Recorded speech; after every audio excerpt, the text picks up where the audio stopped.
Actually, I should have tested the mic before I did that. But you know what? That's fine. We'll put this into the blooper reel. Blooper reel. That's totally the blooper reel. So, all right, so you are set. Why is it your voice bigger than me? Because the camera's like right up on me. Well, mine's too. I just have a big head. So I'm gonna put it. How's that? Okay, all right. Now You all heard it. He said I've got a big head. oh, so it's so small. Awesome. You like it? Yeah. This is how you look to me. Really? You like puff daddy. I must be working out. All right. All right. We've got like solid good 10 Solid minutes good of 10 minutes. screwing around. That's good. All right, cool. All right. So today I thought we'll tackle the topic of technical debt. Yes. Something that I've heard a while, terms that we use. A lot of people talk about it. I'm pretty sure it's only in the software side. Mm-hmm. So then let's define technical debt. What is technical debt to you? Man, it means so much. But the definition I've used with technical debt and the way that it was explained, I don't remember by whom. I think it was by one of our architects at a place I was at before, is you think of this in terms of code. So you're writing code, you're writing more and more code, and then it's going, say if it was linear and increasing. Right, okay. So the goal is that you want to cover your code with as much automation tests, unit tests, or whatnot. Okay. So the way that it was explained, and it made perfect sense in the days past when I was an engineer, was the second line represents code coverage. Okay. So if you start off with good intents and you're like, hey, I totally want to cover up my code, you want to have it perfectly parallel with each other and have coverage. Okay. Right. But naturally, things happen. You've got to get stuff done. You make corners because you're trying to meet deadlines. And what happens is that the coverage tends to have a gap. So that in itself is nothing to do with the whether your technology that you use is behind the curve. What you just mentioned is pretty much are those just features? Are those writing better code, better performance code? Is that what you're talking about? I haven't used technical debt in that respect. Okay. I have heard other engineers use it that way. I've used that description. For example, I've had a product owner who our engineers were telling her, we got technical debt. To a product owner, she wasn't a technical person. She had no idea what that meant. So I used that description, looking at the code base and having a conversation with the engineers, was, what is it that we're lacking? Like, we have no, automation coverage, we have no test coverage. It's just code sitting out there in the wild, and we have to manually regression it all the time. So it's you touch about that it is the unit tests, the stuff that we need to make it a whole that is not there. Yeah. It's the getting it really well, reading it 100% versus reading it 90%. It push it out the door. It still works. It's that it doesn't have all this coverage. Correct. And we're going back to do those, correct? And that's considered as a technical debt to you. Yeah. Okay. All right. I've heard, that code coverage for me is like, that's me paying back the technical debt that I incurred because I built out a feature. I needed to get it out quick. Okay. So I accepted the debt of I'm writing code, but I'm not covering it. Okay. Not necessarily a great decision to make, but there are going to be some times where you have to make that kind of a trade-off. But you have to make that promise to, I'm going to pay it back. And that's when you see like these technical debt stories that show up in your backlog. Okay. But, one of the things that I have seen with engineers describe technical debt is, we are using .NET 4, we should be using .NET, whatever it is now. I've heard that description of it before, but I haven't, I don't really I don't know if that should be considered technical debt or not. I mean, what are your teams? So it's good that we start defining this because then there is a difference in what we call technical debt. Yeah. Now, to me, technical debt covers that. It says, okay, we're using an older language, an older, .NET 2.3, whatever that is, right? And we incur this technical debt because we did not upgrade. Right. Right. So we're supposed to upgrade right now, we did not, and over the long run, we got this big gap where we can't move forward with new features because we're using old technology. And I can see where that description of technical debt, it makes complete sense. I mean, I don't think it's exclusive to one or the other. I think that if you were technical debt, if you were to come up with an equation for it, it would be a combination of all those things. Because, hey, if I'm using VB6, not that there's anything wrong with being on VB6, but I mean, it's 2017, we probably should be upgrading to it. So if you're still using VB6, you're probably exposing your code and your application to, I don't know, vulnerabilities that have probably been taken care of with later editions. So yeah, I guess, yeah. Right. I would want to, I don't know how to quantify it, but that should be in the technical debt equation. Right. So is there a point, so we talk about what it is, we talk about the definition of it. Is technical debt important? Is it something that we should look at? Is it critical to our function as a business, I guess? It is definitely something I think to consider as a business. And I don't know, so take myself out of engineering. I don't think it's something that I need to consider at the forefront of my mind, but it's something that I need to keep in mind. Because if I'm building an application, it's like, the trap is build feature as fast as I possibly can. That's what the business wants. Yeah, get it out to market. And the trade-off with it is yeah, you're getting stuff out, but you're making, you're God, I don't know how to say it, but building debt without really using it, but you're making payoffs along the way. You're cutting corners. And the cost is you don't have code coverage. And then, you know, what are the dangers of not having code coverage? Right. So maybe maybe we look at it from the standpoint, okay, let's take it out of the software and say you're buying a car. Yeah. You just bought a brand new car today, 2017. Yeah. Now over time you have to put in your maintenance to upkeep your car. Right. So that to me is maybe paying your technical debt. Yeah. There's certain debt that you're paying. As you're using your car, there's maintenance costs to the car. Yeah. Over time, if you don't put in the money, so for example, if you put in maintenance costs, money into those things over time, your car breaks down, then you can't fix it anymore, right? And that's actually a perfect way to put it. Is if you don't take care of the thing, basic maintenance to keep the car running, it's long-term thinking. Right. If you don't invest the time into it, then yeah, you won't be able to repair it. You won't be able to drive it. The repair, anytime you want to do something to it, it'll take a lot longer because you've got to fix all these other things. Yeah. So then you get in a trade-off. You're just picking certain things to fix, certain things not to fix. And then you're thinking, well, maybe, you know what, I'm not going to fix this anymore. I'm going to buy a new car. Right. Right. And it's more expensive to do that. It's more expensive to do that. So that's the maintenance at that point. So now it's like, should I spend $1,000 on fixing my car, or should I take that $1,000, invest into buying a brand new car, knowing that it's going to cost me more than $1,000? It's going to be more than a long run for me. I mean, to take it back to code, how many times have you in your career, been part of, we've got this application that's out in the wild, we don't have any kind of unit test, any automation test coverage, let's just rewrite it. Yep. And what are the decisions made there? Does the organization make the prudent decision of we're going to rewrite it and build the structures underneath it so we can extend it in the future, or do they do the same mistake and rewrite the whole thing as fast as we can, get it out to market, and then they're caught in the same cycle over and over and over? And then there's this mentality. I think we and you probably see this two way.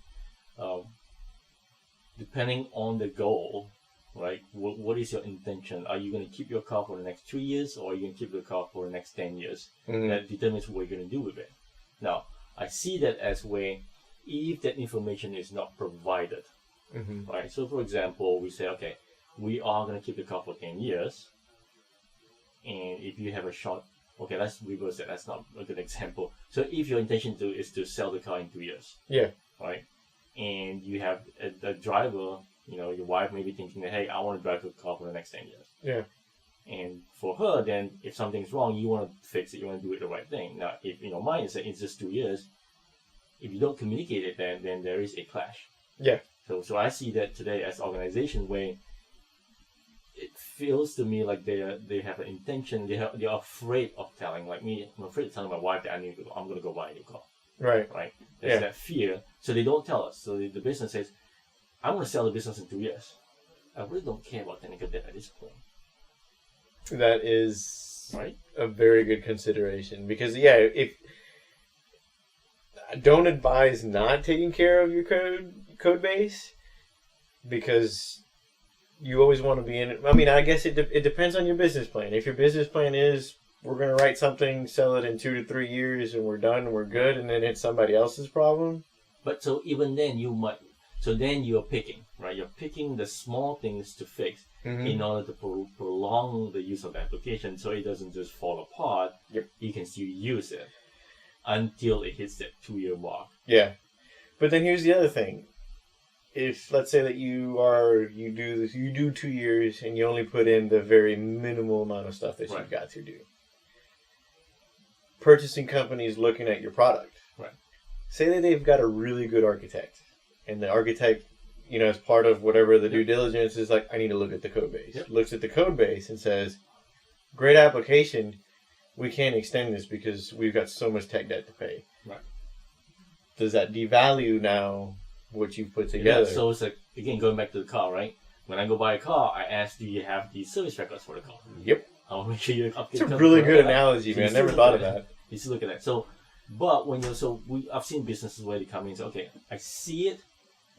I hear what my architect's telling me that is not extendable. It's on, kind of on the tail end of the shelf life. If you buy it, you have the risk. Mm-hmm. And the business may say, you know what, we're willing to take that on. Yeah. And we're okay with that, and we're going to accept that. My biggest thing that I see is when business does not communicate that to the rest of the crew, to the rest of the group, that we're willing to accept the risk. Willing to accept the risk. Yeah. And then, turn around and says, now we're all stuck in it. It's like, holy crap, what are we going to do with it? Or they bring it in and it's like, oh, well, we want to add features to it. Right. But then now the engineering team's like, we would love to add features to it, but if we add something to the tail end, what's going to break back there? We don't have any coverage. We don't have anything to tell us to give us a signal. So we're working with fragile code. Right. And there's just so much you can do then to a 20-year-old car. Yeah, pretty much. Pretty much at that point, yeah. You can replace the whole thing, it becomes a brand new car. I was about to say, just go to the dealership. Must just buy one and get one. Go to the dealership. So, I have a question for you. Sure. This is actually something that I've heard a lot of folks in the industry get confused. Okay. Tech debt, automation, unit test, all that stuff. Is that part of Agile? It's a loaded question, I know. So for me, I look at it this way: is why do we do Agile? Mm-hmm. The reason why we do Agile is to deliver, right? At the end of the day, we have to deliver something. If we're not delivering anything, why should we do Agile? It doesn't matter what we use at that point; it could take us forever because we're not delivering. Right. So there must be something we're doing. So part of it is delivering stuff to our customer. So delivery is key. Yeah. Right. So we have to deliver. So to me, anything that helps us in the delivery matters. So automation in our mind, because it helps us get better product, then it makes sense. CDCI, all this integration, all those things that helps us deliver. Yeah. When we deliver that, what we're doing is that in my mind, it reduces the cost of the product in the long run. So I think I like the way that you put that there at the end, is that it minimizes long-term costs. Right. Like, people don't understand the cost it takes as you continue to build on that very fragile framework or fragile application, that the costs grow exponentially. Right. And it's waste, right? Very much so. So this video is probably not going to turn out really good. What happened? It went crazy? No, it's okay. It's that hissing sound. What is that? Oh, that's your laptop. That is your laptop overheating because it's got a lot of stuff in it. All right, folks. That is learning on the fly right there. So I've got this laptop running with multiple cams running, with everything's hooked up. So I'm hearing this case. So hopefully you guys would not hear this. I gotta figure out how to take that out in the real recording. If anything, it's good white noise. It's a good white noise. It is a good white noise. So I gotta figure out how to put the music on this now. So, I mean, with technical debt, I think it's become kind of a buzzword for a lot of business folks and organizational folks. I think that however you define it, and different people have different ways of defining it, it has the same thing in common, is we're building up this debt, whatever it is. It could be technologies that we're using that are getting obsolete and old. Right. It could be code that doesn't have coverage. Right. It could be whatever it is that you define it as.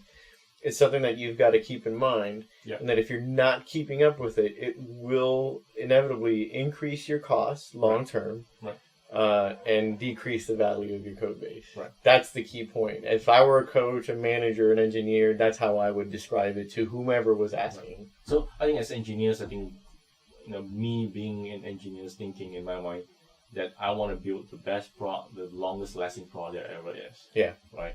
And whenever somebody tells me that technical debt is not important, it drives me nuts. It's like when they say I don't care about technical debt, I was like, no, you don't get it. I don't want to hear it. That really the conversation should end at this point because I get upset, and it shouldn't be. I think it shouldn't be. And as engineers, we probably have to realize that there is a business component to this, where in the end we're delivering a product, and the business is going to pick that risk of what and how much that's going to be. And as an engineer, if the business, if the organization, or whoever makes the decisions, after giving it the best description that you can, still decides, I've been on teams where product owners or managers have said, yeah, it's really cool, we're just going to keep building features. Right. And the productivity or the speed of the team got slower and slower and slower. It was like we could point back to that and be like, well, all those times that we wanted to go back to tech debt, but we decided that we wanted to build features. Right. That's kind of one of the reasons why we're getting affected. This doesn't come out of thin air. Yeah. So, I mean, I get upset. I think one of the things I see is, again, going back to where companies, get bought up and things like that, things get handed off, from one group of developers to the next, one company to the next, and then you get a point where they're, oh, why does the developer do that before? They're kind of stupid, why didn't do that? All these things comes out. But reality is that everybody had to take a calculated decision as to what risk they're going to take on. Yeah. I guess. Would you say that teams have to have, however they define debt, should they have 100% covered? Like, what's the sweet spot? So, I don't know what the number is. There is a balance. Yeah. I don't see us going fully 100% all the time doing technical debt, making sure that's covered. Mm-hmm. So in my mind, that's probably over. There's some point in time where technology moves so fast. Mm-hmm. You may adopt it today, and in 3 months you're behind the curve. Yeah. So there's just no way for you to keep up with all this constant. And if you do, you're not delivering. Mm-hmm. In my mind, there's no value we're providing to our end users. All we do is just doing as a learning for engineers to say, oh, it's cool. I'm using this technology, this and that. But are you doing? No, you're not, because you're constantly changing your platform, changing your coding to do the same thing. So there's a point where you say, you know what, we're going to cut it off. So to me, you can pick and choose the balance where we're at. I love the, somebody mentioned the scout rules. Mm-hmm. When you're in it, fix it when you can. Yeah. Right? If you're in it, touch it, fix it, own it. Yep. I like that. And